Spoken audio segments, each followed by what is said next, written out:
형제들아, 내가 너희에게 나아가 하나님의 증거를 전할 때에 말과 지혜의 아름다운 것으로 아니하였나니 내가 너희 중에서 예수 그리스도와 그가 십자가에 못 박히신 것 외에는 아무것도 알지 아니하기로 작정하였음이라.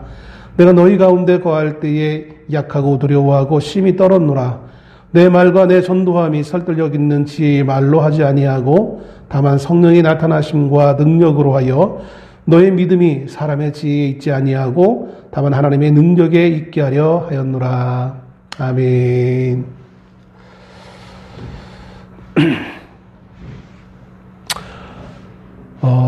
고린도전서는 하나님께서 바울을 통하여서 우리에게 들려주신 사실은 고린도 교회의 첫 번째로 보낸 서신입니다.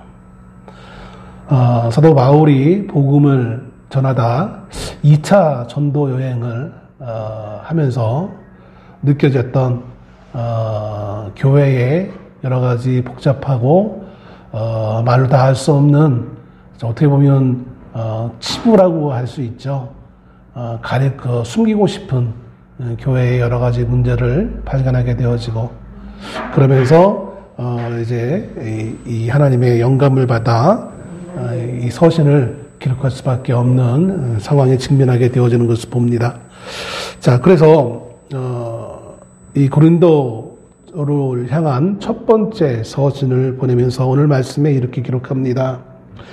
형제들아, 내가 너희에게 나아가 하나님의 증거를 전할 때, 복음을 전할 때입니다. 즉 고린도 교회에 복음을 전한, 물론 복음을 전할 때에는 고린도 교회라는 것이 아예 없었으니까 이제 와서 보면 고린도 교회라고 말하지만 그때 당시에는 그냥 고린도 지역이었겠죠. 그 고린도 지역에 가서 복음을 전해서 처음 교회를 세우려고 했을 때에 있었던 그 내용을 돌아보면서 이 말씀을 기록해주고 있는 것을 보게 되어집니다. 그가 복음을 전할 때, 하나님의 증거를 전할 때에 말과 지혜의 아름다운 것으로 아니하였나니 라고 이렇게 표현해주고 있는 것을 봅니다.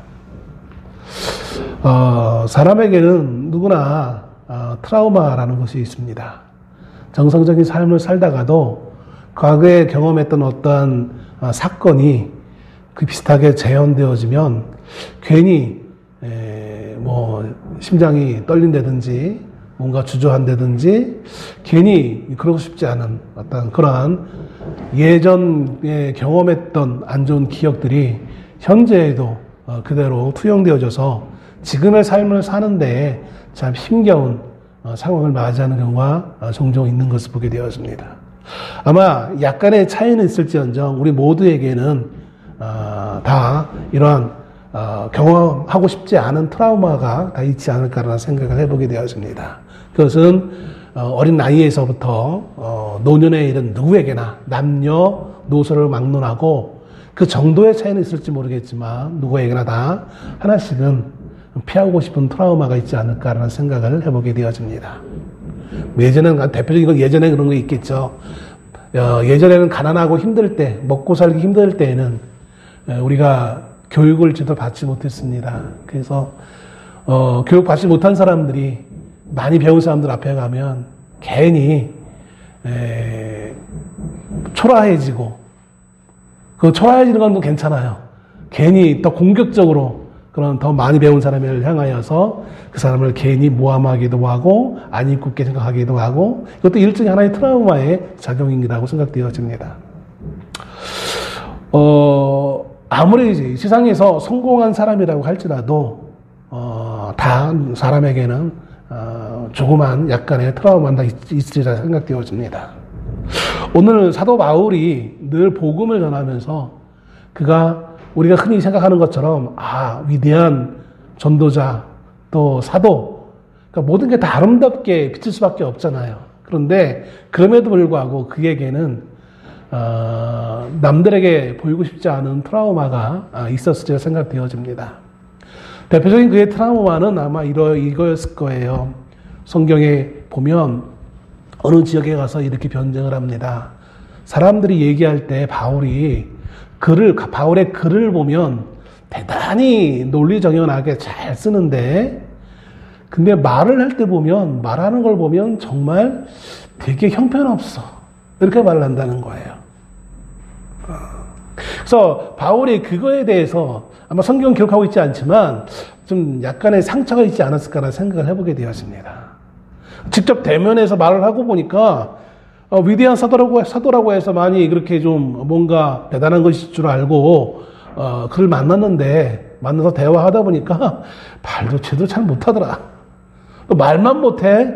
그의 모습이 멋진 막 그냥 조각상 어떤 얼굴을 가지고 있고 막 그냥 몸매도 좋고 막 그러면 좋은데 생긴 것도 참 잘 안 생겼던 것 같아요. 우리 흔히 이런 연상을 하면 돼요. 그 모습을 어떤 모습이었을까 연상을 하면 마치 우리가 흔히 생각하는 바늘로 찔러도 피 한 방울 안 날 것 같은 그런 인상. 어떤 인상인지 여러분 상상이 가십니까?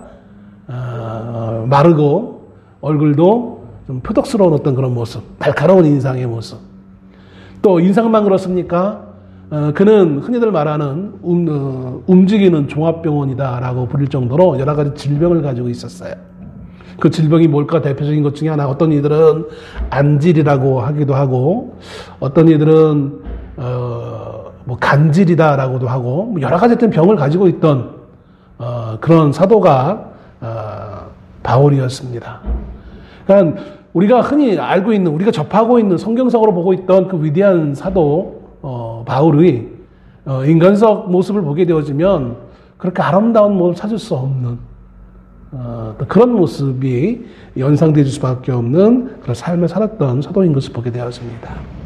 그런 것이 아마 어쩌면 표현은 안 하고 있지만 그 마음속에 비록 그가 믿음의 사람이었지만 그도 똑같은 인간인지라 그러한 트라우마가 있지 않았을까 생각을 해봅니다. 또 다른 것은 늘 그 뒤에 따라다니는 하나의 꼬리표가 있었는데 그게 뭐냐면 저 사람은 정말 사도일까? 라는 질문이에요. 왜냐하면 사도라는 것은 그냥 내가 하고 싶다고 되는 것이 아니거든요.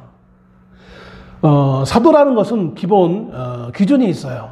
첫째는 예수님과 함께 했던 사람이에요. 다른 말로 표현하면 예수님을 눈으로 직접 만난 사람이 되어야 돼요. 그래서 예수님이 직접 사도로 임명한 사람이 되어야 되는 거예요. 그래서 우리가 마태복음이나 복음서에 보면 12명의 제자들의 이름이 나오잖아요. 그게 그들이 바로 사도인 거예요.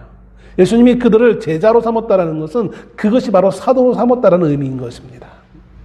그래서 그들이 3년 반 동안 예수님과 늘 함께 먹고 자고 대화하고 교육받고 질문도 하면서 그렇게 예수님의 말씀을 늘 가까이서 들어왔던 사람이에요. 더군다나 예수님의 죽으심과 예수님의 부활하심을 눈으로 본 사람만이 사도의 자격이 있는 거예요. 그러니까 아무리 자격이 제 아무리 오늘날 지금을 기준으로 봤을 때 하버드 대학, 옥스퍼드 대학을 나오고 세계적인 박사 학위를 있어도 부활하신 예수님을 만나지 못했으면 그는 사도가 될 수 없는 거예요. 세상의 기준으로 봤을 때 12명의 사도들보다 훨씬 더 학식이 있고 인격 있고 교육을 받은 사람이 얼마나 많았겠어요. 그 이후에도. 그런데도 모든 그 이후에 태어난 모든 사람들이 사도가 될 수 없어요. 왜냐하면 부활하신 예수님을 만나야 되니까. 육신의 눈으로 직접 만나야 되기 때문에 그런 거예요. 근데 문제는 이 바울은 분명히 누구나 다 알다시피 예수님이 뽑았던 12명에 포함되지 않았던 사람이에요. 그죠? 여러분 다 아시겠죠? 예수님이 죽은 다음에 교회에 들어온 사람이에요. 그래서 모든 사람들이 저 사람이 무슨 사도야라고 얘기한다면 그거를 증명할 자료가 없는 거예요. 증명할 자료가 아니라 아예 자격이 안 된다고 할 수밖에 없고 누구나 다. 예수님과 함께 하지 않았는데 어떻게 저가 사도야. 근데 우리는 왜 그럼에도 불구하고 왜 바울을 사도로 하느냐? 바울은 분명히 예수님을 만난 사람이거든요. 어디서요? 다메섹으로 가는 길에서 예수님을 직접 만났어요. 부활하신 예수님을 만난 거예요. 다른 11명의 사도들처럼 3년 동안 같이 있지는 못했지만 그 짧은 시간 다메섹으로 가는 그 길 가운데 예수를 만나고 그리고 그 이후에 흔히 이제 교회 전설에 의하면 3년 동안 아라비아 광야에 가서 혼자 묵상하며 받으신 하나님 주신 바 그 은혜를 정리하며 깊은 영적인 사람으로 변화되어지는 과정을 겪었다라고들 전해져 내려오고 있는 것을 보게 되어집니다. 아무튼 3년 동안의 아라비아의 그 광야의 삶은 그렇다 치더라도 아무튼 바울은 예수님을 부활하신 예수님을 만났고 또 예수님을 통해 직접적으로 내가 이 사람을 이방인의 사도로 세우겠다라고 말씀을 드린 사람이에요. 그래서 교회는 이제 11명, 12명 가운데 한 명 가룟 유다는 예수님을 팔았으니까 사도에서 탈락되어진 것이고 그 자리 대신 바울을 사도로 세웠다라고 이렇게도 보편적으로 이해하고 있는 것을 보게 되어집니다. 그러다 보니까 늘 그의 트라우마는 어디서 복음을 참 열심히 전해도 늘 저 사람이 사도일까라는 그러한 꼬리표가 늘 다 다를 수밖에 없어요. 왜 그러잖아요. 우리가 교회에서도 보면 우리 교회 같이 개척 교회가 처음 시작되어져서 처음 성도들이 쭉 모이기 시작합니다. 1명, 2명, 10명 이렇게 모이다 보면 시간이 지나가면서 이제 처음 교회를 같이 했던 성도들과 한 10년쯤 지나면 모인 성도들과 그 구성원이 달라져요. 그럼 이제 제일 먼저 있었던 성도와 나중에 온 성도들 사이에 서로 이제 그러면 안 되지만 인간인지라 때로는 의견 대립이 있을 수 있어요. 그럼 어떻게 됩니까? 굴러 들어온 돌이 모난 돌을 떼어낸다고 그런 경우도 종종 있어요. 네가 언제부터 이 교회 성도인데? 라고 하면서 서로 이제 감정 싸움을 할 때가 있는 것이죠. 사람인지라 그런 거예요. 교회라고 해서 다 성인들만, 성자들만 있는 것이 아니잖아요. 그럴 때 우리가 낙심하지 말고 서로 기도해주고 용서해주고 사랑해줘야 되는 것이 성도의 자세인 것을 믿습니다. 자, 바울이 늘 복음을 전하지만 그래서 교회를 세우고 열심히 성도들을 세우고 또 바울은 한 교회에 오래 있지 않고 1년이나 1년 반 혹은 3년을 있다 또 다른 지역으로 가서 복음을 전하는 그런 순회 전도자 역할을 했던 사람이에요. 그러다 보니까 복음을 전해서 교회를 세우고 난 다음에 다른 지역으로 가면 그리고 그 비어있는 지역에 누군가가 다시 와서 교회에 오늘날로 얘기하면 목사나 누가 담당하면서 장로 역할을 하든지 하게 되겠죠. 그러면 성도들의 입장에서는 떠난 바울 또 남아있는 새로운 사역자라고 사이에 이제 가르침에 있어 차이가 있을 때, 다를 때 거기에 대해서 누가 더 권위가 있느냐 이 문제가 생기는 거예요. 그래서 오늘날 성도들도 보면 우리 교회 목사님은 최고고 다른 교회 목사님 목사 같지도 않게 보는 경우들이 종종 있어요.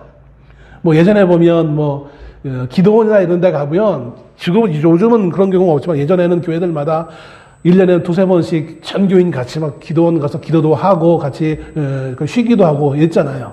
그러면 특히 밥 먹을 때 보면 줄을 쭉 서다 보면 왜 우리 교회 목사님이니까 빨리 목사님 와서 빨리 식사하세요 할 수 있단 말이에요.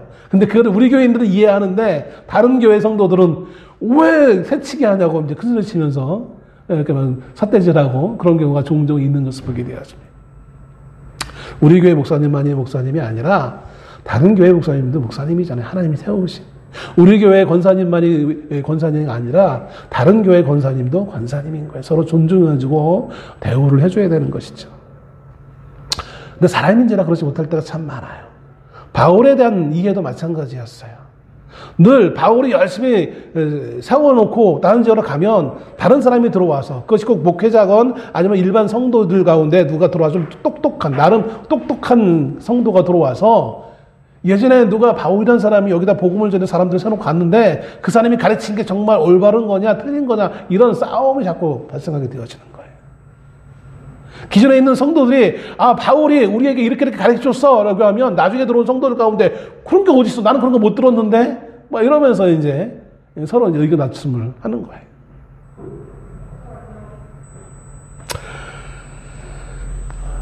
그러면서 바울이 정말 사도였느냐라는 질문을 하는 경우들이 너무나 많이 일어나게 되어진다는 것이죠. 특별히 지금도 마찬가지지만 의견 대립이 있을 때 우리는 누가 승리합니까? 말을 잘하는 사람이에요. 지식이 많은 사람이 물론 이기는 게 당연하겠지만 의외로 지식이 많아도 가진 바 그것을 잘 정리해서 말을 잘 못하면 뭐 가진 바 머리에 든 지식은 많지만 실제로 사람들을 설득하는 데 실패하는 경우가 많아요. 과거에는 훨씬 더, 지금은 그래도 말이 아니라 자료를 갖다 사진을 찍고 뭐 비디오로 찍어가 동영상 찍어서 보여주면 그래 정말 맞네 라고 하지만 옛날엔 그런 것도 없잖아요. 그러니까 누가 더 말을 잘하느냐, 이게 누가 더 똑똑하냐, 지혜 있냐의 구별하는 방법이 되어졌던 그런 시대였습니다. 이거를 흔히 좀 있는 표현으로 수사학이다.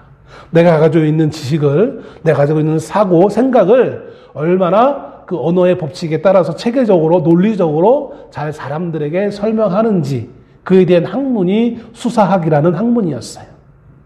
그래서 이때 당시에 주로 그리스 철학자들이 이것을 매우 중요하게 여겼어요. 지식인들도 마찬가지고요. 아마 이것은 이때 사도 바울이 복음을 전하던 이 초대교회뿐만 아니라 현대 거의 이르기까지, 중세 시대까지 수사학이라는 과목은 매우 중요한 과목으로 지식인들이 늘, 엘리트들이 꼭 배워야 되는 학문이었어요. 예전에는, 지금은 뭐 누구나 다 대학 나오면 박사학위를 다 이렇게 박사학위 땄다고, 혹은 뭐 그 병원에 가면 의사 선생님이 가운 입고 막 그거 하잖아요. 근데 옛날에는 사실 대학의 졸업생들만 했는데 그 대학은 법학 아니면 신학이었어요. 그걸 졸업한 사람들만이 가운을 입었어요. 오늘날은 이제 다른 모든 일반 학문 졸업한 사람들도 다 가운을 입지만 아무튼 대단한 권위를 가지고 있었어요. 그들이 배워오는 학문의 제일 첫 번째 중에 하나가 신학 아니면 수사학이었어요. 그래서 수사학을 배우게 되면 얼마나 논리정연하게 그 말을 잘 전달할 수 있느냐, 얼마나 체계적으로 잘 배워가지고 누가 봐도 야 반발할 수 없을 정도로 정말 말 잘한다라는 소리를 들어야 그 사람이 주장하는 게 그게 옳구나라고 사람들이 인정한 거예요. 그게 진리인지 비진리인지 어떻게 구분하냐면 얼마나 그것을 잘 설명할 수 있느냐, 잘 설명하면 그게 진리인 것이고, 그게 사실이더라도 설명을 못하면 그건 진리가 아닌 그런 시대를 살았던 그런 시대였어요. 그러니 성경에 보면, 우리가 로마서나 이런 데를 보면 이런 말씀이 있잖아요. 유대인들이 구하는 건 뭐였어요? 유대인들은 뭘 원했습니까?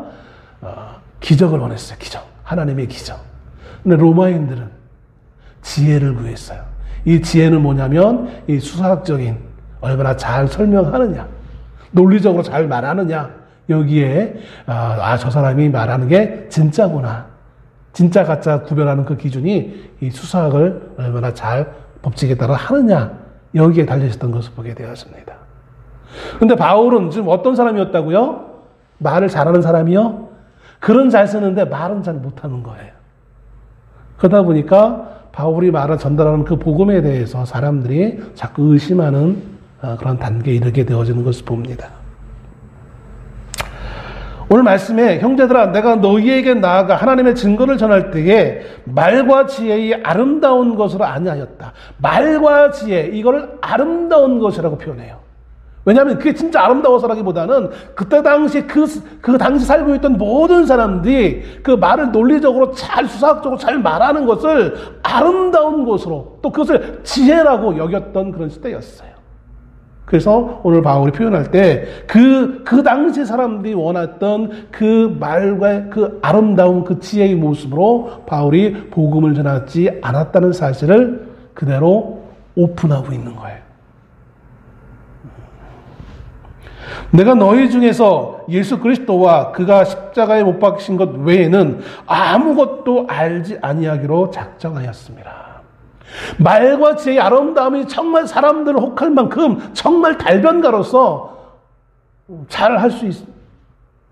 근데 뭐 원래부터 바울은 그게 능력이 떨어져서 그런지 모르지만 아무튼 그런 거로 접근하지 않고 나는 그런 걸로 이 복음을 설명하려고 하지 않았다라는 거예요. 그가 알기로 원했고 또 실제로 알고 있었고 또 알고 있는 것을 더욱더 사람들 전하기 원했던 것은 그런 아름다운 미사여구가 아니라 예수 그리스도와 십자가에 못 박히신 것, 그것을 전하는 것 외에는 관심이 없었다라고 말하는 거예요.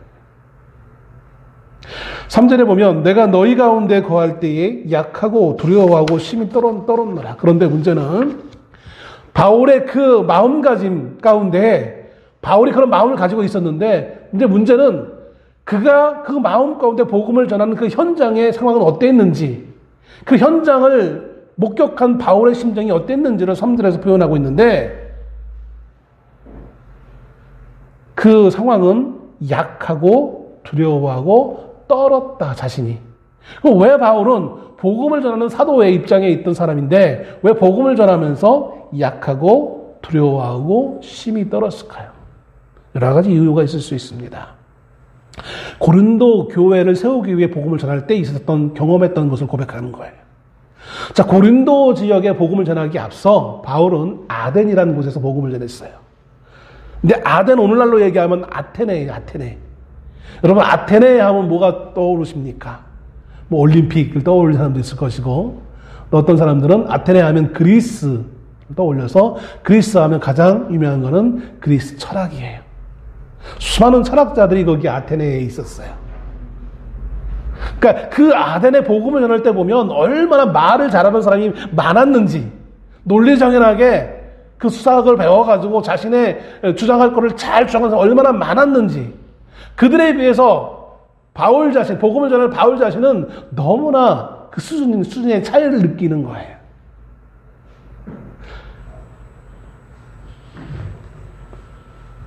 왜 끼리끼리 논다는 말이 있잖아요. 끼리끼리 논다. 비슷한 사람들끼리 놀아요. 그 비슷함의 기준은 그것이 경제적 비슷함이 있을 수도 있고 아니면 학력의 비슷함도 있을 수 있고 여러 가지 우리가 살아가는 데 있어서 그런 경우가 있을 수 있겠죠. 아덴에 있던 많은 사람들이 바울이 복음을 전할 때 그래? 한번 들어보지. 아덴 사람들은 늘 마음이 열려 있어요. 학문하는 사람의 자세였기 때문에. 다른 사람이 누군가 새로운 말을 하면 그걸 들으려고 가만히 준비하고 있어요. 준비하고 있다가 그 사람이 어떤 말을 하나 이걸 잘 듣다가 그 말이 논리정연하게 잘 이렇게 전하면 들을만해. 그럴듯해. 고개를 끄덕이지만 그러나 말도 안 되는 이상한 논리도 안 맞고 뭐 동의할 수 없는 거 오면 그걸 무시해버려요.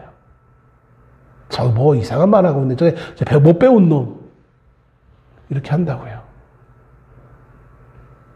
그런 사람들 앞에 서서 복음을 전하려고 하니 바울이 얼마나 긴장할 수밖에 없어요. 그가 말을 잘 못해서라기보다는 그가 떠는 이유는 이거였어요. 다른 게 아니라 복음은 진리예요. 그죠? 복음은 거짓이 아니에요. 예수님이 이 땅에 오셔서 십자가에 죽으시고 부활하신 것은 거짓이 아니라 진짜예요. 근데 어떤 이들은 진짜를 가지고도 마치 거짓말인 것처럼 거짓말로처럼 설명하는 사람이 있고 어떤 사람은 거짓을 가지고도 아주 진짜처럼 막 교묘하게 말장난 해가지고 파는 사람이 있어요. 세상은 어떤 사람을 더 인정할까요? 전자입니까? 후자입니까? 후자를 더 인정해요. 제일 중요한 거는 진리를 가지고 진리답게 설명하고 진리답게 사는 거예요. 근데 세상은 거짓을 가지고 아주 진짜처럼 말해서 진짜처럼 사람들을 속여서 자기의 욕심을 채우고 사는 사람들을 저 사람은 정말 똑똑해. 이렇게 인정하는 그런 시대에 우리가 살아가고 있다는 거예요. 진짜와 거짓을 구별할 줄 모르는 시대를 우리는 살아가고 있다는 거예요. 이게 배운 사람일수록 못 배운 사람도 그렇지만 뭐 배운 사람도 여기 이 함정에 빠지는 경우가 너무나 많은 것을 보게 되었습니다. 여러분, 바울이 복음을 전할 때 저 그리스 철학자들에 쭉 앉아서 들을 때 저들이 고개를 끄덕이면 좋지만 그들이 봤을 때 이게 과학적 사고에 맞습니까? 아니에요. 논리적으로 맞지 않아요. 자신은 진짜를 전하는데 저들은 그 진짜를 진짜로 알지 못하고 그 진짜를 거부할까봐 그게 안타까워서 자신으로 인하여서 하나님의 말씀이 왜곡되어질까봐 그게 두려웠던 거예요. 그게 떨었던 거예요. 심지어 사도행전 17장 32절에 보면 그들이 죽은 자의 부활을 듣고 어떤 사람은 조롱도 하고 이렇게 표현하고 있어요. 나는 진리를 전하고 있는데 어떤 사람 들으면서 그거를 조롱하고 있어요. 비웃고 있어요. 그러니 얼마나 마음이 아팠겠어요. 제 경험을 전달하면 또 시간이 많이 갈 것 같은데, 제가 10대 때였어요.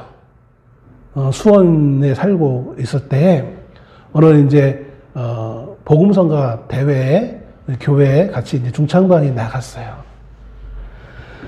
이제 우리는 처음 나가는, 그때 한 9명, 10명 중창단이 있었는데, 남자 중창단이 있었는데, 그땐 그런 게 참 유명했어요. 그래서 다른 교회 찬조도 가서 같이 찬양 불러주기도 하고, 초청하고, 뭐 이런 것이 많았거든요. 근데 이제 우리가 처음에 가있으니까, 이제 뭐, 고등학교 2학년, 3학년, 나이 많아봤자 대학교 한 1학년, 2학년밖에 안 되니까, 얼마나, 시 전체에 보이는 거니까 얼마나 좀 긴장됐겠어요. 누가 뭐라고 앞에서 진행하는 사람이 말을 잘 듣지도 못하고. 근데 저희가 뭐 실수를 했나 봐요. 그러니까 찍혀가지고 심사위원이 우리를 막 조롱하는 거예요. 얼마나 조롱하는지. 그러면서 우리 그 중창단 이름 이제 알토스라고 했거든요. 그게 떡이라는 뜻이에요. 떡. 그러면서 제 어렸을 때 그 심정에 그게 하나님의 말씀에서 따온 이름인데 그걸 가지고 얼마나 조롱하는지 모욕감을 느끼는 거예요. 저 사람도 믿는 사람인데 어떻게 하나님의 말씀에 나와 있는 걸 저렇게 모욕할 수 있을까? 조롱할 수 있을까? 막 분노가 치밀는 거예요. 결국 우리가 이제 1등을 못하고 2등을 했는데 누구나 다 우리가 1등 할 줄 알았는데 안 주더라고요, 상을. 2등을 탔는데 아무튼 뭐 자랑은 아니고 그게 너무나 분노가 일어가지고 교회에 와서 얼마나 참 하나님 앞에 하소연했는지 몰라요.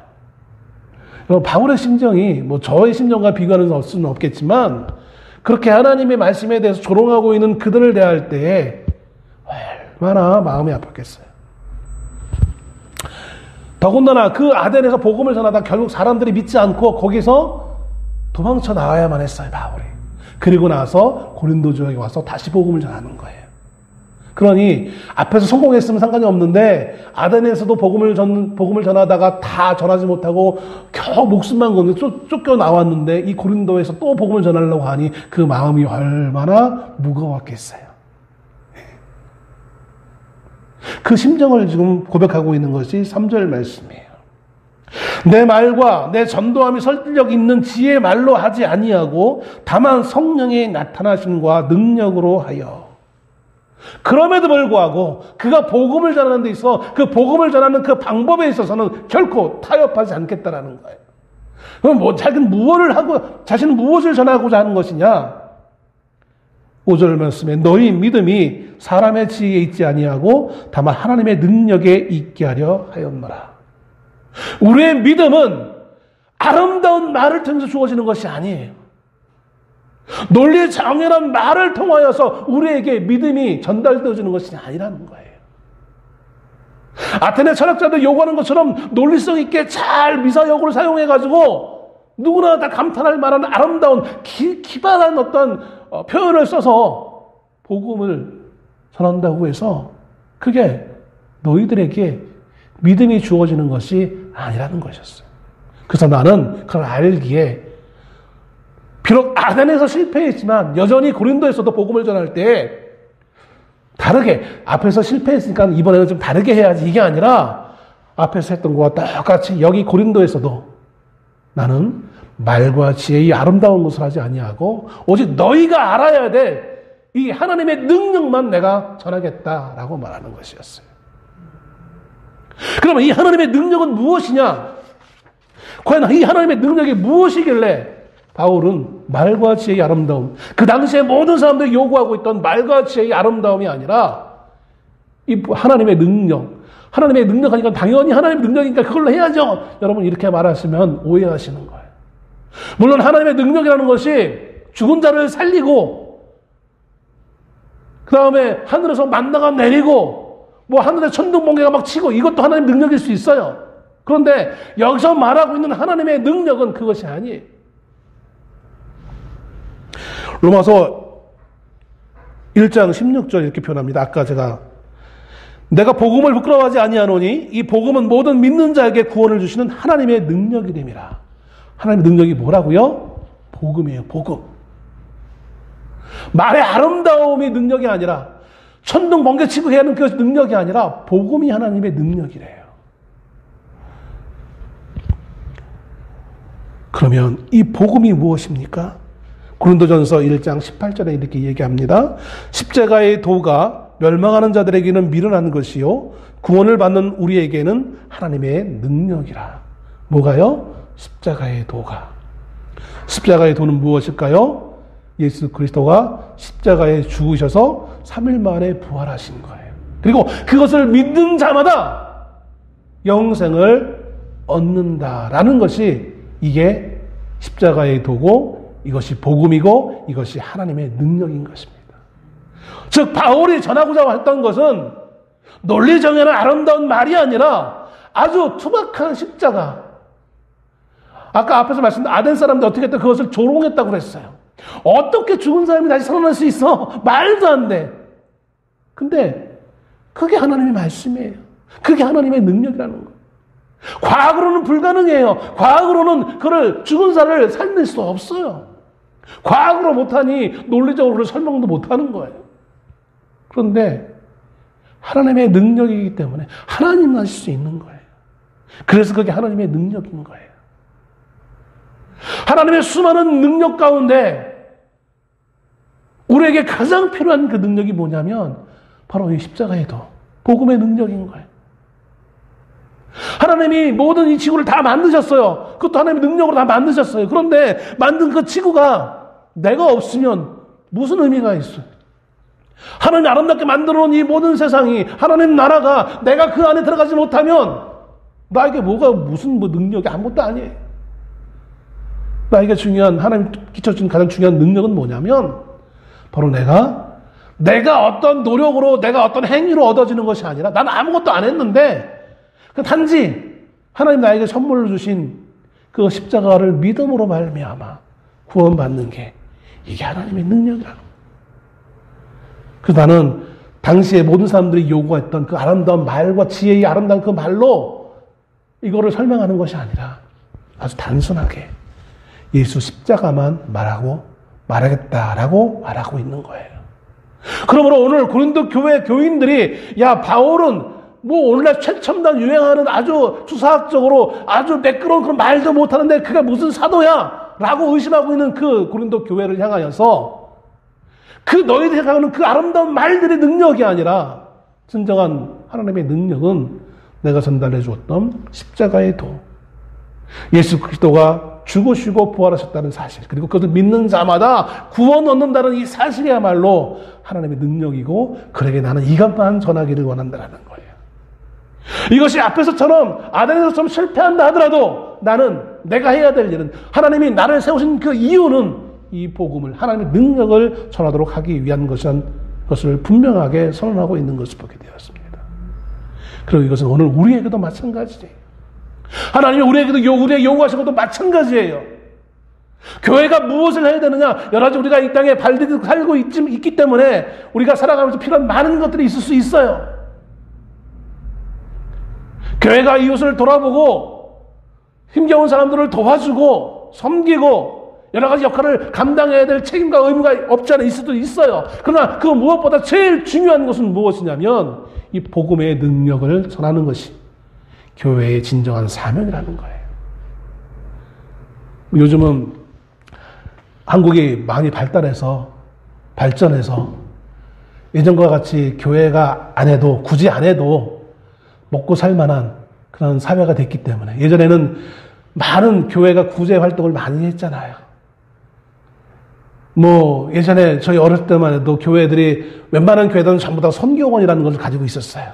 왜냐면 아이들에게 정규 교육에서 국가에서 아이들을 유치원을 다 교육할 수 없었으니까 교회들마다 소정의 공부를 하게 한 교사들을 모집해서 그들을 통해서 유치원 교육을 하면서 거기에다 복음을 심어줬죠. 그래서 선교원이었어요.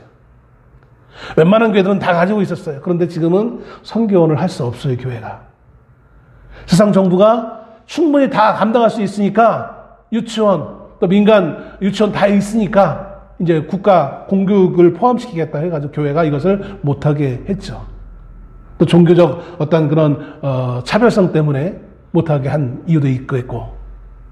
이처럼 교회가 이제는 옛날에는 무슨 학생이 1년에 한두 번 영화관을 갈까 말까 했던 그런 시대에는 교회에서 지금쯤 되면 이제 문화개방 해가지고 학생들 모아놓고 밤마다 연극도 하고 신앙송도 하고 여러 가지 많은 문화활동을 했단 말이에요. 동네 어른들 와가지고 아이들이 연극하는 거 보면서 같이 차도 마시면서 같이 즐거워하고 그런 시간을 많이 가졌죠.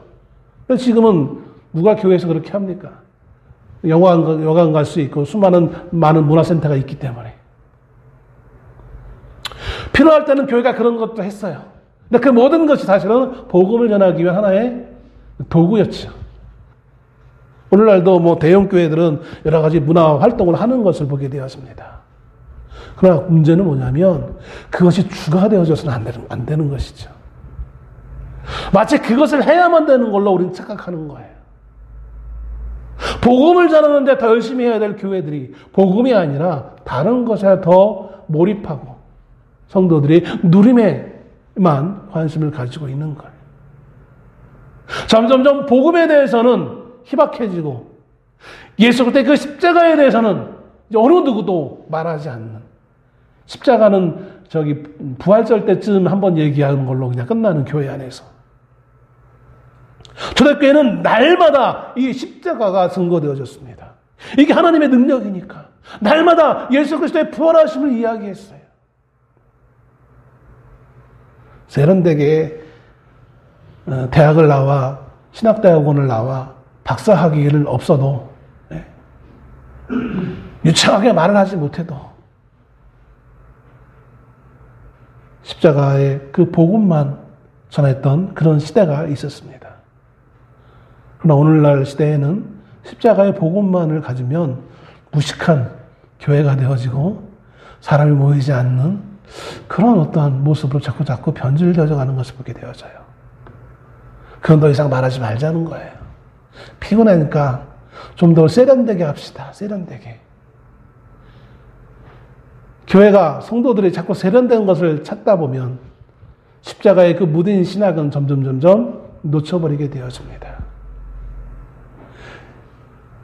예전에 학생 때 성경 공부 시간, 예배 시간에 이런 의자가 어디 있었어요? 다 그냥 펑펑한 넓은 바닥에 앉아가지고 1시간, 2시간 말씀 배우고 기도하고 그랬단 말이에요. 지금 학생들에게 그걸 요구하면 과연 따라올까? 제가 보기에는 아마 못 따라올 거예요. 10분 정도 앉아 있을 수 있을까요? 어떻게 1시간, 2시간을 꼼짝 않고 앉아서 하나님 말씀을 배운다고 거기에 그렇게 앉을 수 있는 사람이 과연 몇 명 있겠습니까? 학생뿐만 아니라 어른들도 마찬가지고요. 점점점 우리는 세상을 닮아가고 있어요. 세련된 것들을 찾아가고 있어요. 투박한 십자가가 아니라, 말도 안 되는 그 십자가가 아니라 좀 논리적으로 말이 되어지는, 과학적으로 증명되어지는 신앙생활을 하고 싶어하는 것이 오늘날 현대인들의 모습이에요. 설명되어지고 과학적으로 증명되어지고 물론 중요할 수도 있고 아름다울 수 있어요.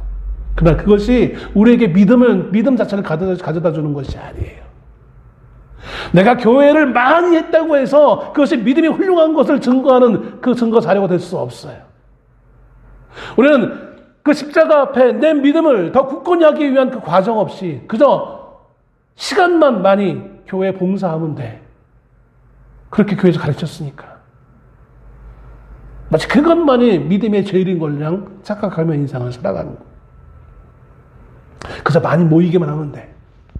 몇만 명 모여서 같이 기도회 한번 하고 고급 호텔에서 조찬 기도회 한번 하고 그런 마치 국가를 위해서 대단히 큰 일을 한 것처럼. 제일 이해할 수 없는 게 호텔에 가서 기도회 한다는 건 이해할 수가 없어요. 저도 몇 번 참여해봤지만 이해할 수 없어요. 그게 무슨 기도회? 안 하는 것보다 낫잖아요. 물론 그렇게 말하면 저는 할 말 없어요. 안 하는 것은 낫겠죠. 근데 굳이 꼭 그렇게 돈 낭비하면서 그렇게 할 필요가 있을까? 눈치가 보여요. 대형 호텔에 가서 기도하면 통성기도 한번 하려면 눈치가 보여서 크게 할 수도 없어요.